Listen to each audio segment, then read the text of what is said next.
Good evening, guys. Welcome to the latest episode of the Alpha Elite podcast. Today's podcast has come from a suggestion again via a private message. So we've had a message which has asked us to discuss the subject of dealing with breakups and bad breakups, really, which is something that everyone is probably going to experience once, twice, maybe a couple of times through their lifetime. Doing a little bit of research before the show, having a look online, different forums and stuff, I actually found it was quite a popular subject for guys, predominantly to be talking about at the moment. There seems to be a bit of a lack of information, or they're not quite sure how to deal with things. And so I thought it'd be a good subject for us to talk about. We're all three individuals here. We're all three very different age ranges. So I thought it'd be good to get our kind of take on like our experience of dealing with a breakup, how we've managed it, how we've been able to bounce back and carry on with our lives and stuff. So who wants to lead? Anyone want to start? Ooh, I reckon Josh. Me? Oh, God. We spoke about it before, didn't we? Yeah. Like what we would do and like what we have done and what maybe could be the right thing. I think when you get onto yours, your recent one is probably like the way it should be dealt with, it really. But I don't know, my last breakup a couple of years ago now, and I don't think I necessarily dealt with it in the right way, probably just how everyone else sort of deals with things. It's usually not all the time, but I suppose it depends on how you part ways. Yeah. Whether it's fire or whether it's quite amicable. Mine was, I don't know, mine was pretty fiery, you sort of have. And then it was COVID as well. I think I split up with my ex-partner in like the January, and then it was COVID in the March, and I was prepping as well. So I was like, went from splitting up in the January, and I was fine. I was focused on prep, and nothing else came into my mind. And then COVID happened, and then I was like, boom, like everything just sort of hit. And yeah, it was depressing, and I suppose you kind of have regrets, and you wish that you could have the person back, and you suppose you go back there and you talk and you mull things over and everything. But I think one of you said it earlier, like time genuinely, you see it all the time, but time heals everything. Like right now, I'm not bothered about that relationship anymore. I learned, I built, I matured, and I was like, why the fuck did I even try and chase? Because you sort of, I don't know, you try and get over it some way. But I don't know, how do you deal with a breakup? What should you do? Most people get upset. I don't know, go out, drink.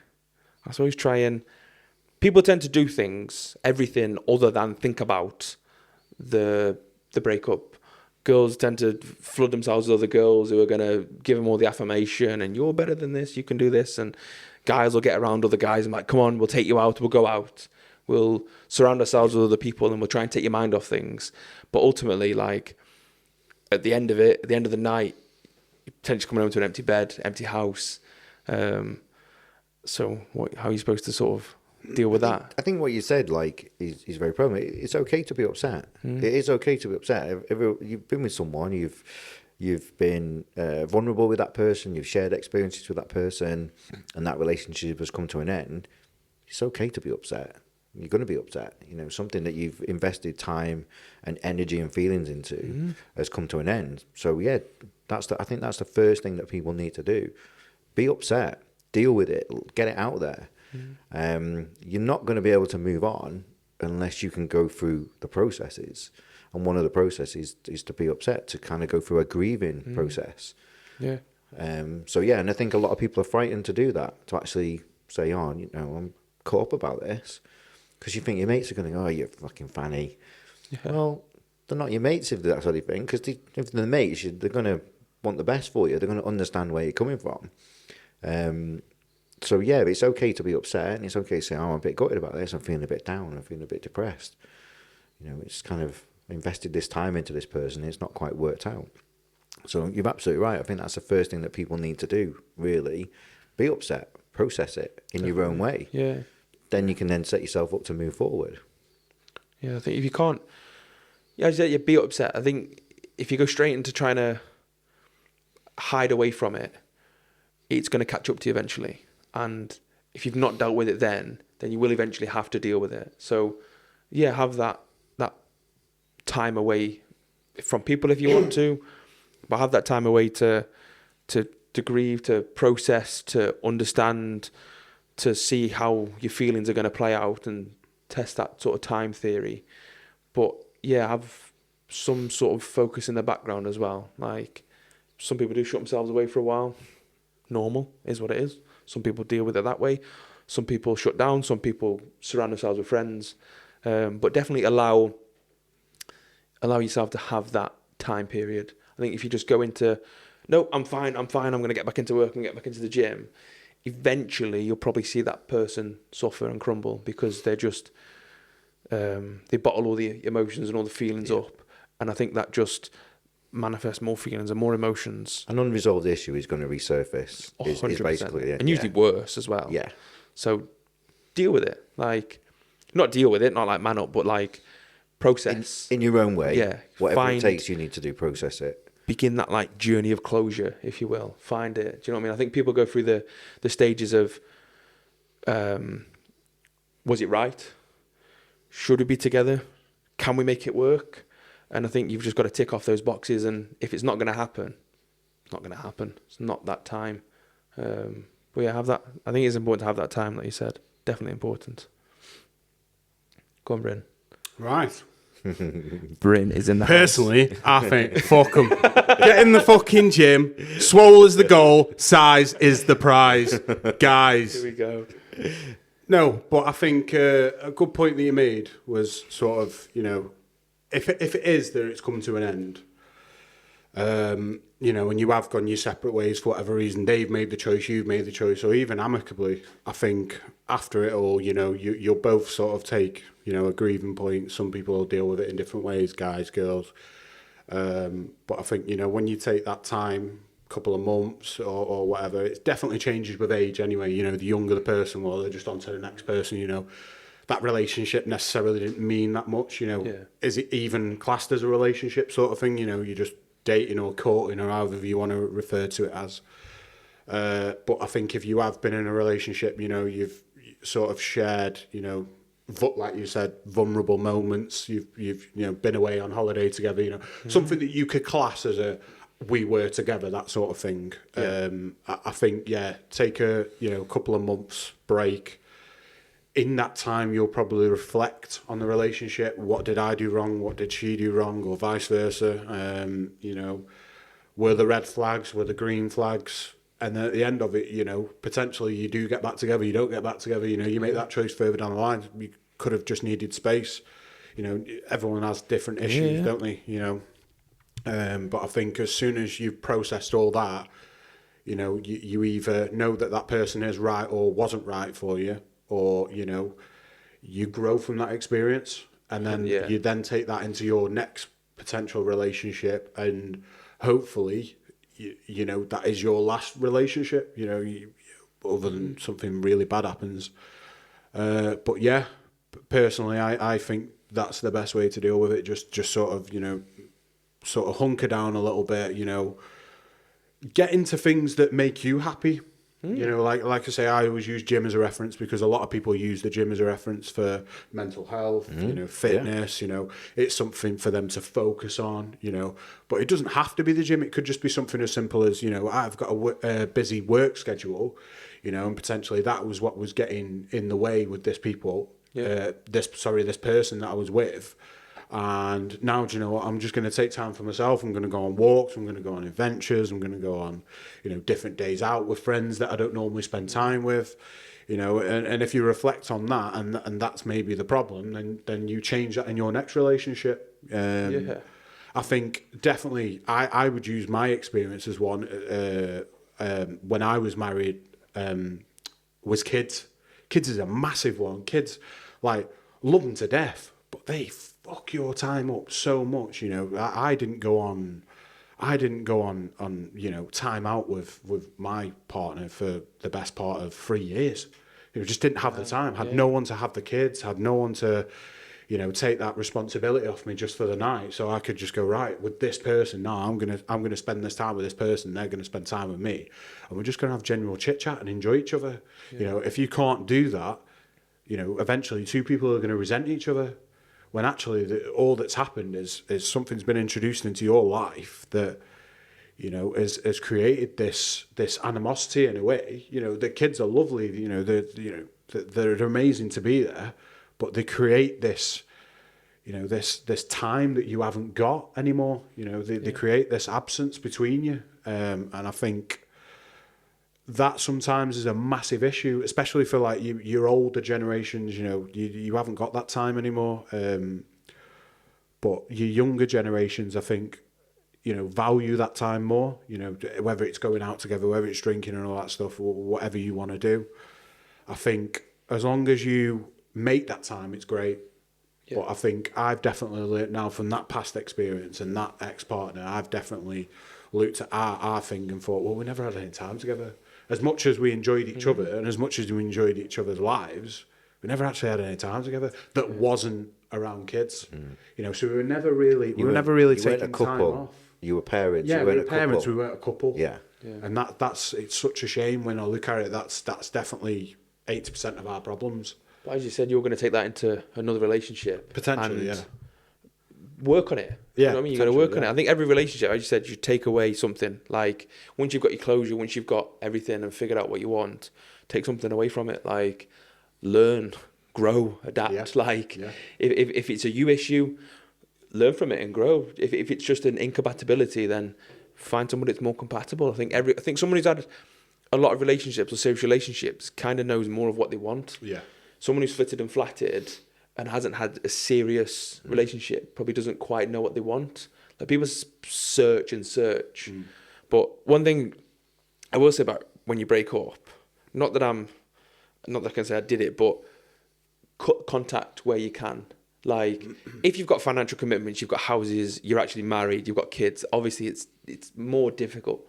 But if you can, don't contact each other. If you're like, look, we're breaking up, or if you decide to go on a break, have that break. That means break from chatting to each other, because keeping that dialogue alive is keeping the emotions alive.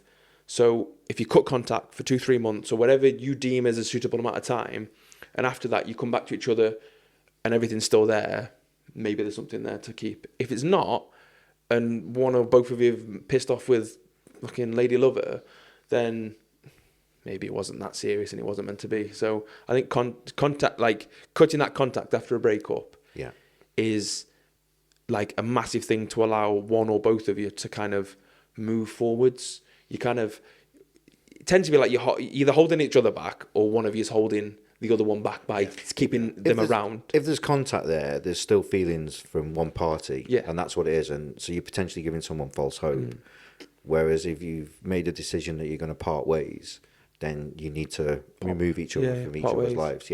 Proper part ways and go your separate paths. If you pass cross at a later date in the future, then that may happen, but to keep that contact can make it very difficult to move on.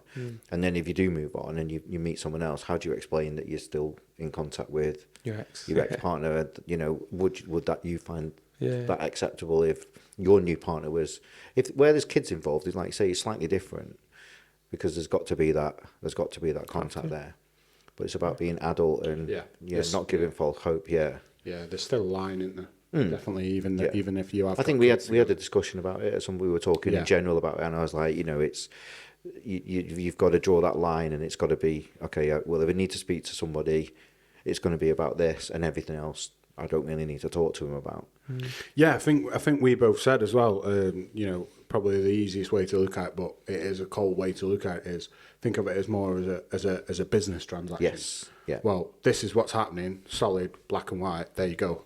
Is that what you're agreeing to? Yes. Sign. We don't necessarily sign, but you know what I mean. Yeah. That's probably the best way to look at it. But going back to what you've just said, with the whole sort of looking at stuff and taking it into new relationships, I think the easiest way to look at it is, if you're going to do the same stuff, don't expect different results. It's just that simple. If you're going to come in, with your, and that's not to say that, I mainly see it in women. That's not me being sexist. It's more that they're more emotional than most men that I know, unless they lock the feelings in and stuff like that. But women are more emotional, men are more sort of more logical and physical. Yeah. And I think with a lot of women, they carry sort of their emotional baggage. Emotional baggage, as it were, into a new relationship. And then this new guy that potentially has broken himself down, built himself back up into growth, and becomes as this new person, they've got to deal with that. And I think a lot of the time that's just got to do with the fact that these people haven't taken that time, don't want to be on their own for whatever reason. It's not necessarily a bad thing. Potentially people need people in their lives. They need, I wouldn't even say it's down to validation and stuff like that. It's just they need someone there. It doesn't matter who it is. You hear about rebounds all the time. It doesn't matter who they are, what they offer, anything like that. I just need someone there. And then potentially if I split up with them after a few months, that's okay, because then I'll be all right. Then I'll be over that situation. Yeah. I think we spoke about this a while back. We said you should never need a relationship. Yeah. A relationship, not a nice to have. You shouldn't need someone. You shouldn't need someone. You should want to be with that person. Yeah, that's the way it should be. Like it shouldn't. Yeah, what you were just saying, like if you've rushed into a relationship, whether you're a man or a woman, and you haven't gotten over your previous relationship, you haven't got that closure, you're probably going to be bringing some shit with you that could be avoided. Like there's loads of people that have got into relationships that I know and they've not worked out because one or both of them has carried something in from a previous relationship. That other person is like, these are too many red flags at the beginning. Not saying it can't work, but you have got a process, you have got to deal with it, which is why it's important to have that process in time and not jump back into bed.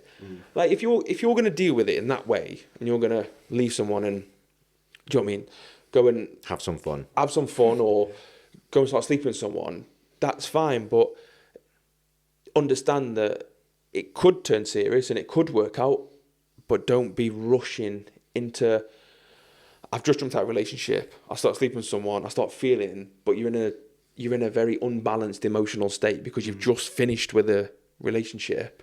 So you're potentially just going to go, and you're going to latch onto this person. It's diverting attention and emotions onto something else rather than dealing with it and think, actually, do you know what? I need to deal with this. I've got feelings for this person. I'm hurt. I'm upset. Yeah. What they do is they go, I'm going to deflect. So what I'm going to do is I'm just going to put my emotional and my feelings and everything on someone else and focus on them. Well, you're not dealing with anything yourself then. Yeah. And you see a lot, you see it a lot, especially like social media is very prevalent. Like people go from relationship to relationship. You think, God, they were with this person the other month, and now they're with this person. Well, that's why, because they're not really dealing with their issues. Yeah. They're not resolving them. I've known people that, I think you just said it then, like go from relationship to relationship, and like they don't work. No. I think some guy I know ages ago, he split up with a girl, and then he was with another girl like instantly. Like there was no gap. But it's just a deflection, that is. It's just deflecting. Yeah. But or the relationship meant nothing. Yeah. It is just a transaction. Fun, but tied into, what time are you coming around tonight? A little bit of commitment, tiny bit of commitment. Yeah. It's like that can't work. I think if you're gonna jump and jump, you may never be happy. Like you could search for perfection, but you're probably never going to find it. But then you see these people that they do take that time out. They take a year out, 2 years out, and they're single for a while, and they work on themselves. They have that personal growth and that self-appreciation period, and then they don't need a relationship. But they're like, I think that I'm ready now. Yeah. And then they begin it in a better way, and they start a relationship with someone because they want to. And they, do you know what I mean? They may work better. We've said that. I think we've spoke as well before. I just remembered back where sort of single life as well. It's all well and good having a bit of fun as long as their game, your game, that sort of thing. If that's what you're into, but especially I remember us talking that like if sort of you meet a girl, for example, and you go out and you date and whatever, I don't know, it goes anywhere from say 2 weeks to 2 months, and it doesn't work out, you're just like, this isn't for me, blah blah blah, thank you, all this stuff. I think there's nothing better than potentially, you end up getting with somebody for real. You end up starting a relationship and they either know each other or they know someone that knows someone. Because, like I say, if you're all dating in the same city, someone's going to know someone. Yeah. I don't think anything's nicer than that person knowing another person they've asked about you or whatever, or the word around you is, yeah, he's actually a really nice guy. Yeah, we went on a few dates. It didn't come to anything. We're all adults. Whatever happened, we slept together once or anything like that. But yeah, he's actually a really nice guy. I don't think anything says about you, you know what I mean, better than that. For someone to say that about you, especially not having to speak about you in that way if they don't want to. They're genuinely giving their honest opinion about you. And he's actually a really nice guy. I don't think people that jump into bed with each other all the time, they actually value their own reputation. And that doesn't mean that you have to have a good reputation in life. People be whatever they want. But I just think have a little bit of respect for yourself. Not everyone should see what this person, potentially your ex, has seen. Not everyone wants to see your dick pics or whatever, or if that's what you're into. Or do you get what I mean? Paul. Whatever. But it's like, I feel if you move from one to the next, every one should be the last one, if that makes sense. Mm-hmm. Do you know what I mean? Because that person that you're with should feel like, okay, I'm not going to acknowledge that he's been with other people before, but what I do know is when he was with them person, that was the only person. So whatever I'm experiencing now is sort of just for me, because for now he's with me. So as long as this goes on, this is gonna, if you want to speak of it as a transaction, then a transaction. But for now, I'm the only one buying and he's the only one selling. That sort of thing. It's quite a rare quality to find, though. There's a lot of people that don't do that these days, and I think again it's social media and that kind of thing. People are a little bit more accessible than they used to be. People don't have to put in the hard work in order to get someone's attention. So write letters anymore and put stamps on them. No, exactly. Yeah. Or actually put in the about getting yourself all dressed up and going out on a night out and like face to face engaging in conversation with someone. People. And there are people out there, guys and girls in this, I know, that like to have numerous people on the go at the same time because they're getting the affirmation that they want. But I think if people are honest, it's very difficult for you.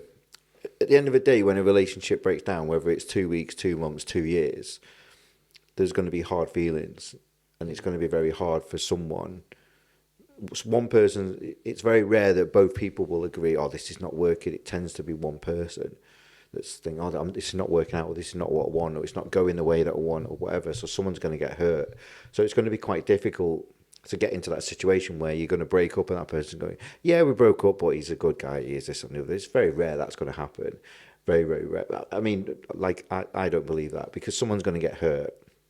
If you start to spend time with someone and you're only spending time with that one, then feelings are going to come into it. And then when feelings get hurt, that's when people can obviously turn sour. Yeah. The milk turns sour. Soy milk. Man bun. So I recently had to deal with like quite a bad breakup, and obviously I'm going to talk quite honest about it, because you guys know anyway, because you guys were there for me. Everything. So yeah, so I had even the dick pics. Thank you, Paul. You're welcome.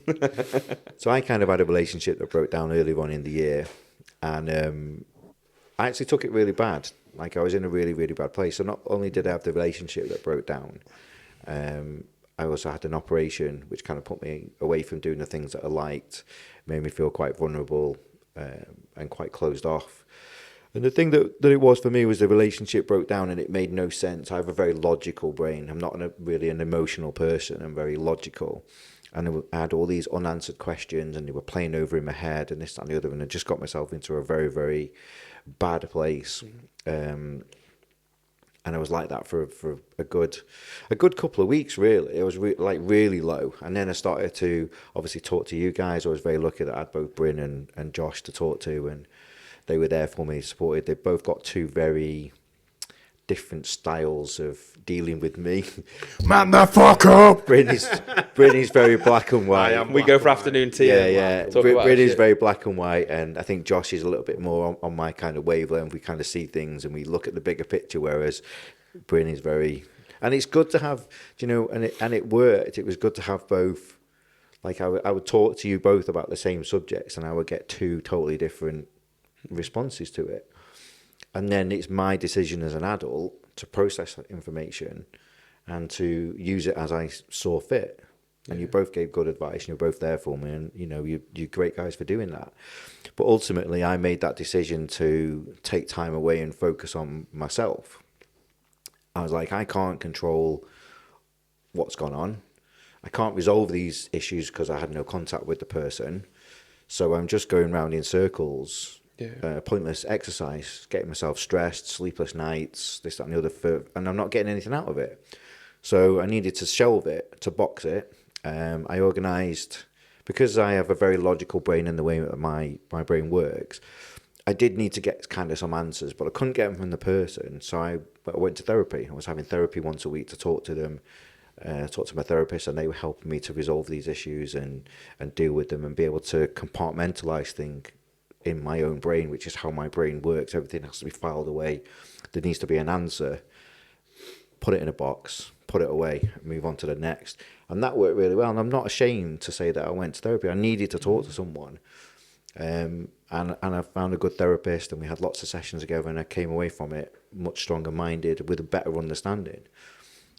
I also focused on my own personal development. So I got back into the gym. I set myself a challenge. I hired a new coach. I booked myself a photo shoot.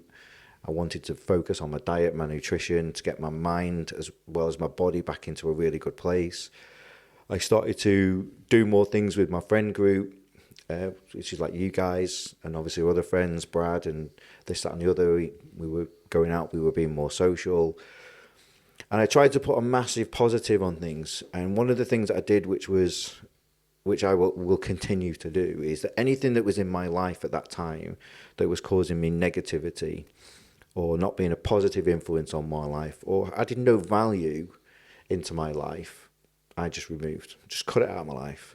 Whether it was a person, whether it was a business, whether it was even to the point on social media. If there was something on social media that was annoying me, I just got rid of it. Didn't want to see it. I removed anything that was negative in my life. So I only surrounded myself with good people that were having a positive impact on me, that were fun to be around, that I enjoyed spending my time to, that were supportive of my goals and what I was achieving.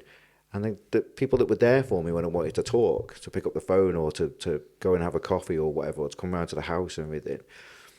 And that's the way that I moved forward. And it wasn't a short process. It was probably about 5-6 months that I worked on myself and came through it. But I came through, I think, a much stronger person than I was before. Much more focused on myself and what I want, and much more focused on what I want from a partner. The behaviours, we've discussed it in a podcast, the behaviours that I want, characteristics that I want in a partner, what I will accept, what I won't accept. And I'm not prepared to compromise on that anymore. So if the person that I choose to be with moving forward is ticking all my boxes, is a positive influence on me, is supportive of my dreams and my goals, is compatible with me, gets on with my friend group, is able to be social with us, to be able to do the things that I like, then I can move forward with that relationship. If they're not bringing anything to the table, they're not contributing positively to my life, they're not engaging in my friends and everything, then I'm going to not continue. Yeah. I'm not going to waste my time. I don't need to waste my time, because there are lots of people out there who would be, be worth my time. Yeah. So that's how I dealt with it. I focused on myself, what I wanted, my own personal goals, got into the gym, surrounding myself with some really nice people, was able to talk about it. And that's how I got through. And I think if that's a very positive, we were talking about it and you said yourself, I think that was a good way to deal with like a bad break. And it was a bad breakup. It was, to be honest, it was probably the worst breakup I've ever had. I felt really, really low, so low. I don't actually remember feeling that depressed before in my life. So to be able to deal with it and come out much stronger. And again, it's another one of the reasons why we decided to do the coaching and the podcast. Yeah, definitely. Being able to be able to speak to other people and talk to them, I think give them some kind of motivation. your one point on that is normalise going to fucking therapy. Yeah. Like, I've just been therapy We myself. spoke about it numerous times, yeah. And it's like, if we've got a good friendship group. You've got issues, we talk. Yeah. Not everyone has that luxury. Yeah. Fact. And even if you've got a good friendship group, it doesn't always mean that you can talk about certain topics with your friendship group. Like, you may have guys that they would just take the piss or whatever. But genuinely, if you have an issue as a man or a woman, whatever, and just go to therapy, you're investing in yourself. Yeah. You're not wasting money. Like, if you go to therapy, I went to therapy, it was expensive, but I feel much better and I'm able to process things in a completely different way. Yeah. You talk to someone who's a professional in that field, who understands and gives you a totally different way of thinking about a situation or emotions and tells you why you're feeling this way.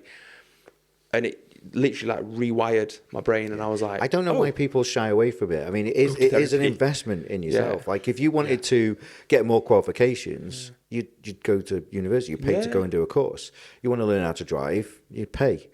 Anything you want to get in shape, you pay a personal trainer. So why is it any different to go and pay a therapist? I think the whole therapy thing is the whole stigma around it is sort of like all people have ever seen is it on TV, whether it be that someone sat there in a nut house and they're seeing a psychiatrist, or you see somebody on a big leather chair and they're talking about marriage counselling and stuff like that.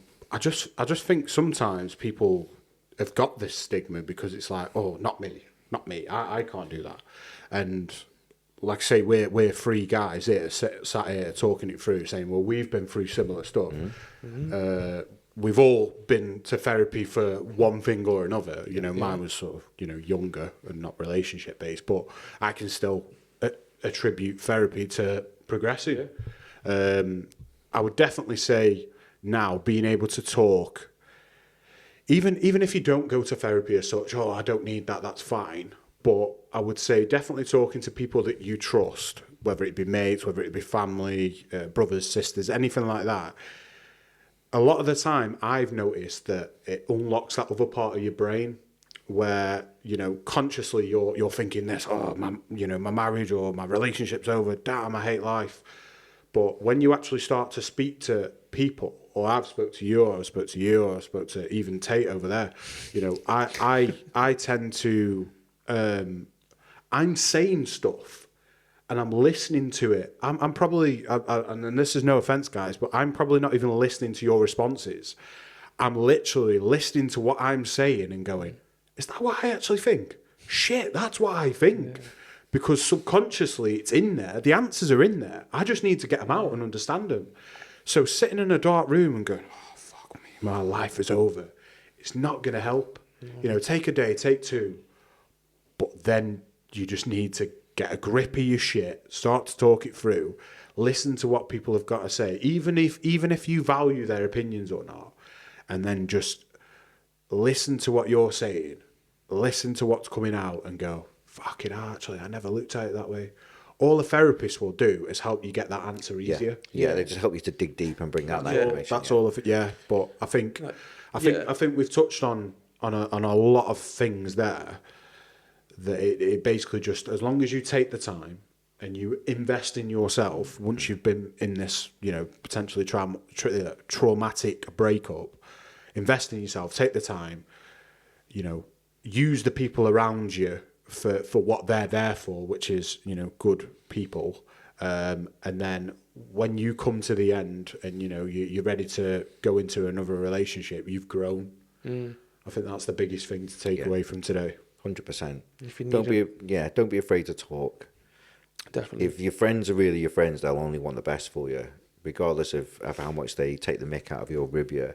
If they're genuinely your friends, they will only want the best for you. They will listen to your problems 100%. and give you advice. The good thing about being an adult is you have the power to choose what you do with that advice. At the end of the day, only you can make that decision. Only you can make them positive first steps. Master of your destiny. It's okay to be upset. It's okay to talk to people. It's okay to reach out. It's okay to go to therapy. Some of the most successful business people I've ever met in the world go to therapy because they need to talk about the amount of stress that they're under in their lives. Regularly. Yeah, every week. Regularly, yeah. Every week. It's not a problem to do it. Obviously, you've got people like ourselves. You know, we set up the whole Alpha Elite program and the podcast to help people, to give you some positivity out there. You know, if you feel that you can't talk to your group of friends, then reach out to one of us guys. Like, send us an inbox, drop us an email, contact us through the website, join the community, you know, and just speak to someone. There's no cost involved. It doesn't cost you anything. You know, I'm not bothered about making money. You're not bothered about making money. We want to put something out there that's positive. We want to help people. That's exactly what we're all about. So yeah, reach out. Bryn. As a man, it's okay to cry. Seriously though, it is okay to cry as a man. There's been enough nights that you've cried on my shoulder. I haven't cried on your shoulder. The only thing. All right, my hip then. The only thing hip. You've cried on my hip because that's where you come up to. The only thing I've done on your shoulder is put my penis on it. Penis on it. Anyway. So yeah, I think that wraps this episode up. Thank you. Thank you for your input, guys. Again, just wanted to say a big thank you to my friend Lee for sponsoring the podcast with his Lucky Boy merch. Go onto the website www.luckyboy.life if you want to buy one of these amazing hats. Thank you for tuning in, guys. If there's any subjects that you want to talk about, our inboxes are all open. Comment on the posts, comment on the videos, send us an email, contact us through the website. We're here to produce the content that you guys want to listen to. So yeah, thank you very much. Sweet.